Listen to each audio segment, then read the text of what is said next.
ایک ایسی ادبگاہ جو عرش سے نازک تر ہے. ادبگاہ است زیر آسماں از عرش نازک تر. آسمان کے نیچے ہے یہ دربار، لیکن اس کا معاملہ عرش عظیم سے نازک تر ہے.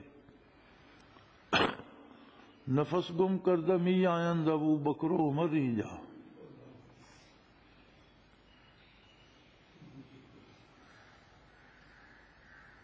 شاعر نے تو کہا تھا جنید و با یزید ہی جا، لیکن میں اس میں تصرف کیا کرتا ہوں کہ جنید و با یزید کی اس بارگاہ میں کیا حیثیت ہے، پرے کعب ہی نہیں.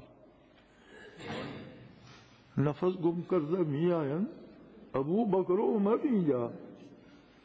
وہ ہستیاں جنہوں نے عالم کفر پہ لرزہ طاری کر دیا، جب اس بارگاہ کی طرف رخ کرتی ہیں تو ان کے چہرے سے پسینہ چھوٹ جاتا، رنگت سفید پڑ جاتی ہے، آواز نکلتی نہیں. روضہ اطہر کے ساتھ گلی تھی، اب تک تھی. اب مسجد کی توسیع میں وہ گلیاں ختم ہو گئی. گلی کے اس پار ایک گھر تھا، اس میں ایک خاتون اپنی دیوار میں کیل ٹھونکنے لگی. کوئی چیز لٹکانی ہوگی، کچھ ضرورت ہوگی. ٹھک ٹھک کی آواز آئی.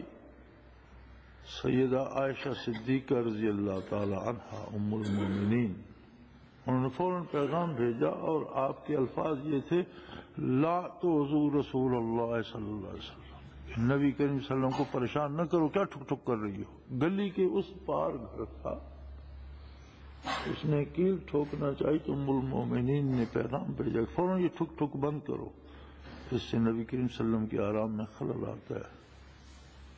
اتنی بڑی بارگاہ کے قریب اور اس طرح شور کر رہی.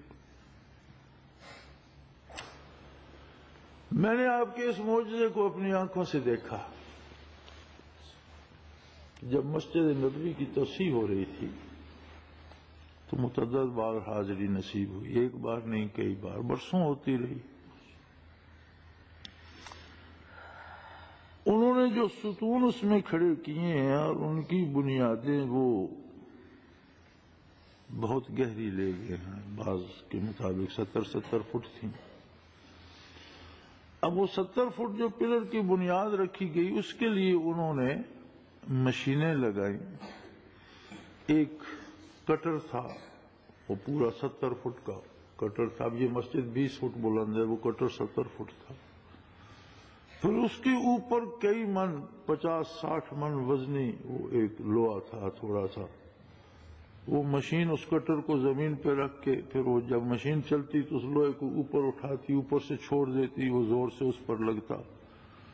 اور ایک نہیں، سینکڑوں مشینیں لگی ہوئی تھیں، چونکہ بہت سے ستون بننے تھے اور ایک وقت میں لگی ہوئی تھی. اور مدینہ منورہ پورے شہر میں، ہوٹلوں میں، بازاروں میں، جہاں بھی جاؤ ٹھکا ٹھک ٹھکا ٹھک ان کی سنائی دے رہی تھی.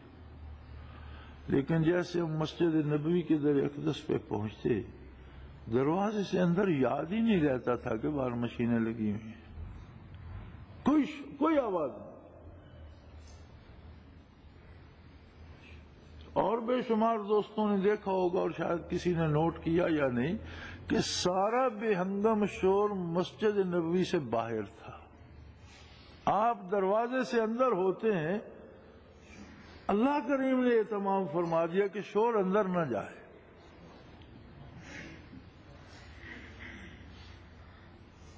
اور اندر کوئی شور نہیں تھا، بلکہ یاد نہیں رہتا تھا کہ باہر مشینیں لگی ہوئی ہیں. بارگاہ عالی میں ہماری عادت تھی جس طرف پائے مبارک ہیں اس طرف ہم جا کر بیٹھ جاتے اور پھر جو جتنا وقت اللہ نے نصیب میں لکھا ہوتا بیٹھے رہتے، نماز پڑھ کے آ جاتے. تو جیسے باہر نکلتے تو یاد آ جاتا کہ ایک عالم ہی اور ہے اور ٹھکا ٹھک مشینیں لگی ہوئی ہیں. لیکن مسجد کے دروازے کے اندر جس قادر مطلق نے اس شور کو روک رکھا ہے، یہ شور جو آپ سپیکروں پہ کرتے ہیں، اسے جانے دے گا؟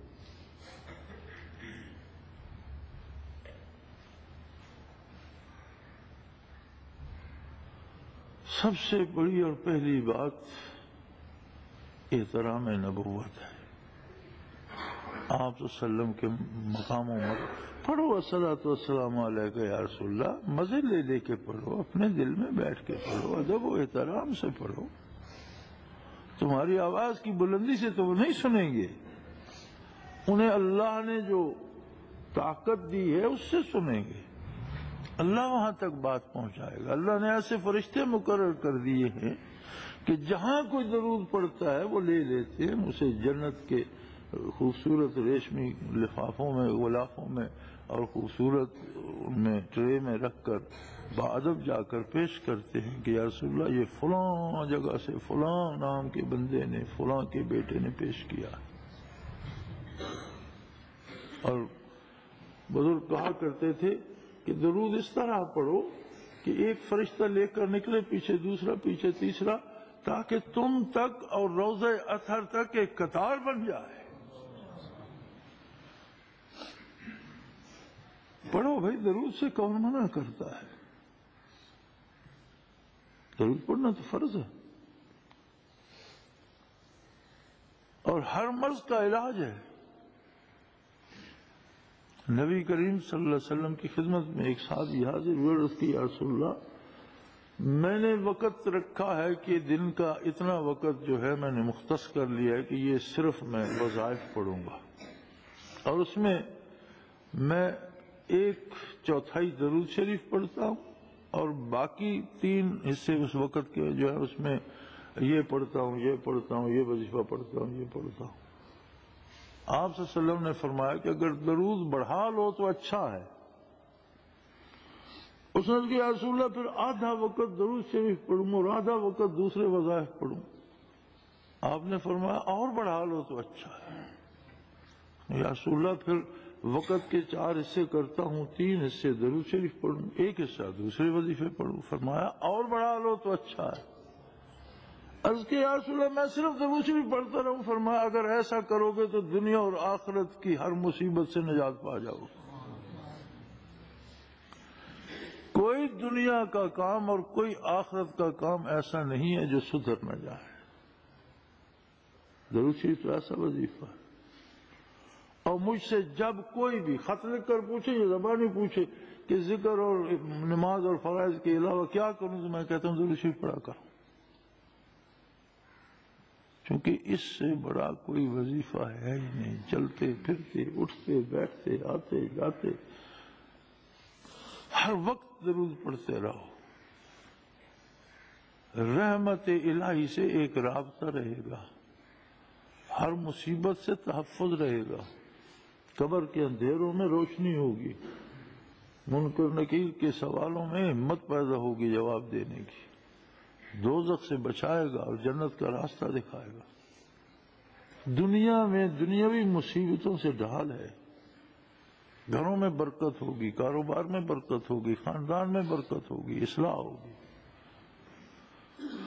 لیکن اس ادب سے، اس یقین سے اور اس لذت سے پڑھو جو درود کا خاصہ ہے.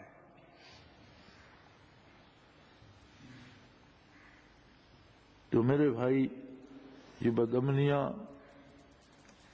یہ دہشت گردیاں، یہ اللہ کا عذاب ہیں، اور رسول اللہ صلی اللہ علیہ وسلم کی نافرمانی کی وجہ سے اس کا سبب دور کرو، حضور کی اطاعت اختیار کر لو تو اللہ قادر ہے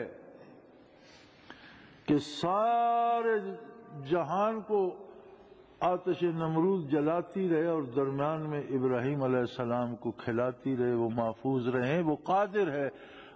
اگر کوئی سارا جہان بھی بدامنی کی لپیٹ میں آ جائے تو جو اللہ اللہ کے رسول کا اطاعت گزار ہے اس کے دل میں سکون ہی سکون ہوگا، اسے بدامنی متاثر نہیں کرے گی. جس طرح آتش نمرود میں ابراہیم علیہ السلام کے لیے تحفظ فراہم فرما دیا،